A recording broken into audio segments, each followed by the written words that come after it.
गिनती की पुस्तक अध्याय 15। गिनती की पुस्तक अध्याय 15। अन्न बलियों और अर्घों की विधि। फिर यहोवा ने मूसा से कहा, इस्राएलियों से कह कि जब तुम अपने निवास के देश में पहुंचो, जो मैं तुम्हें देता हूं, और यहोवा के लिए क्या होम बलि, क्या मेल बलि, कोई हव्य चढ़ाओ, चाहे वह विशेष मन्नत पूरी करने का हो, चाहे स्वेच्छा बलि का हो, चाहे तुम्हारे नियत समयों में का हो, या वह चाहे गाय बैल, चाहे भेड़ बकरियों में का हो, जिससे यहोवा के लिए सुखदायक सुगंध हो, तब उस होम बलि व मेल बलि के संग भेड़ के बच्चे पीछे यहोवा के लिए चौथाई हीन तेल से सना हुआ एपा का 10वां अंश मैदा अन्न बलि करके चढ़ाना, और चौथाई हीन दाख मधु अर्घ करके देना, और मेंढे पीछे 3/4 तेल से सना हुआ एपा का 2/10वां अंश मैदा अन्न बलि करके चढ़ाना, और उसका अर्घ यहोवा को सुखदायक सुगंध देने वाला 3/4 हीन दाख मधु देना। और जब तू यहोवा को होम बलि व किसी विशेष मन्नत पूरी करने के लिए बलि व मेल बलि करके बछड़ा चढ़ाए, तब बछड़े का चढ़ाने वाला उसके संग आध हीन तेल से सना हुआ एपा का 3/10वां अंश मैदा अन्न बलि करके चढ़ाए, और उसका अर्घ आध हीन दाख मधु चढ़ाए। वह यहोवा को सुखदायक सुगंध देने वाला हव्य हो। एक एक बछड़े व मेंढे व भेड़ के बच्चे व बकरी के बच्चे के साथ इसी रीति चढ़ावा चढ़ाया जाए। तुम्हारे बलि पशुओं की जितनी गिनती हो, उसी गिनती के अनुसार एक एक के साथ ऐसा ही किया करना। जितने देशी हो, वे यहोवा को सुखदायक सुगंध देने वाला हव्य चढ़ाते समय ये काम इस रीति से किया करें। और यदि कोई परदेशी तुम्हारे संग रहता हो, व तुम्हारी किसी पीढ़ी में तुम्हारे बीच कोई रहने वाला हो, और वह यहोवा को सुखदायक सुगंध देने वाला हव्य चढ़ाना चाहे, तो जिस प्रकार तुम करोगे उसी प्रकार वह भी करे। मंडली के लिए अर्थात तुम्हारे और तुम्हारे संग रहने वाले परदेशी दोनों के लिए एक ही विधि हो। तुम्हारी पीढ़ी पीढ़ी में यह सदा की विधि ठहरे कि जैसे तुम हो वैसे ही परदेशी भी यहोवा के लिए ठहरता है। तुम्हारे और तुम्हारे संग रहने वाले परदेशियों के लिए एक ही व्यवस्था और एक ही नियम है। फिर यहोवा ने मूसा से कहा, इस्राएलियों को मेरा यह वचन सुना कि जब तुम उस देश में पहुंचो जहां मैं तुमको लिए जाता हूं, और उस देश की उपज का अन्न खाओ, तब यहोवा के लिए उठाई हुई भेंट चढ़ाया करो। अपने पहले गूंधे हुए आटे की एक पपड़ी उठाई हुई भेंट करके यहोवा के लिए चढ़ाना। जैसे तुम खलिहान में से उठाई हुई भेंट चढ़ाओगे, वैसे ही उसको भी उठाया करना। अपनी पीढ़ी पीढ़ी में अपने पहले गूंधे हुए आटे में से यहोवा को उठाई हुई भेंट दिया करना।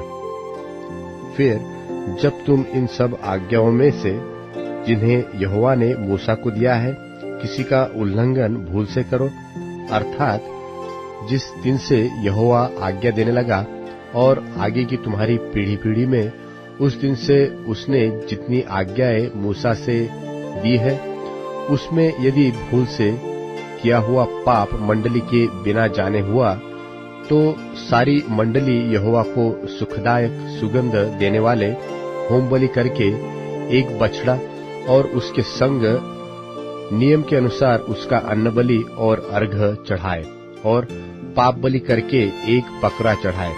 तब याजक इस्राएलियों की सारी मंडली के लिए प्रायश्चित्त करे, और उनकी क्षमा की जाएगी, क्योंकि उनका पाप भूल से हुआ, और उन्होंने अपनी भूल के लिए अपना चढ़ावा अर्थात यहोवा के लिए हव्य और अपना पाप बलि उनके सामने चढ़ाया।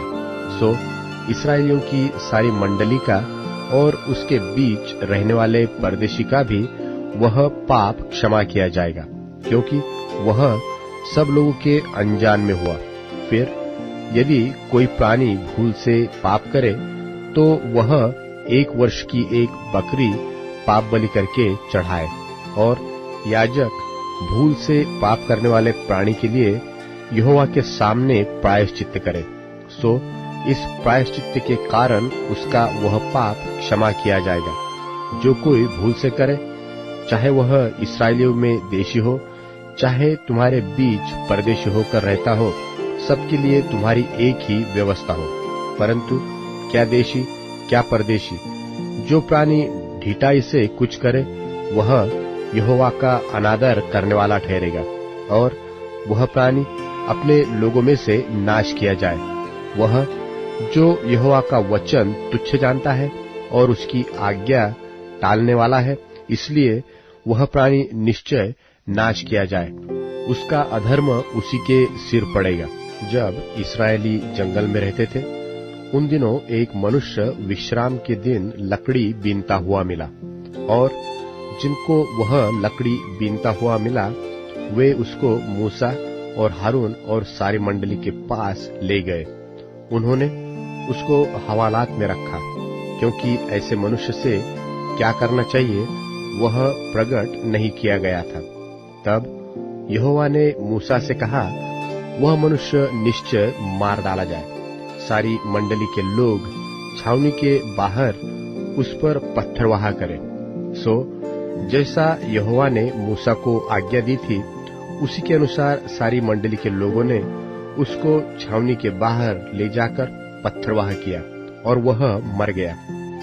फिर यहोवा ने मूसा से कहा, इस्राएलियों से कह कि अपनी पीढ़ी पीढ़ी में अपने वस्त्रों के कोर पर झालर लगाया करना, और एक एक कोर की झालर पर एक नीला फीता लगाया करना, और वह तुम्हारे लिए ऐसी झालर ठहरे जिससे जब जब तुम उसे देखो तब तब यहोवा की सारी आज्ञाएं तुमको स्मरण आ जाए, और तुम उसका पालन करो, और तुम अपने अपने मन और अपनी अपनी दृष्टि के वश में होकर व्यभिचार न करते फिरो जैसे करते आए हो, परंतु तुम यहोवा की सब आज्ञाओं को स्मरण करके उनका पालन करो, और अपने परमेश्वर के लिए पवित्र बनो। मैं यहोवा तुम्हारा परमेश्वर हूँ, जो तुम्हें मिस्र देश से निकाल ले आया कि तुम्हारा परमेश्वर ठहरूं। मैं तुम्हारा परमेश्वर यहोवा हूँ।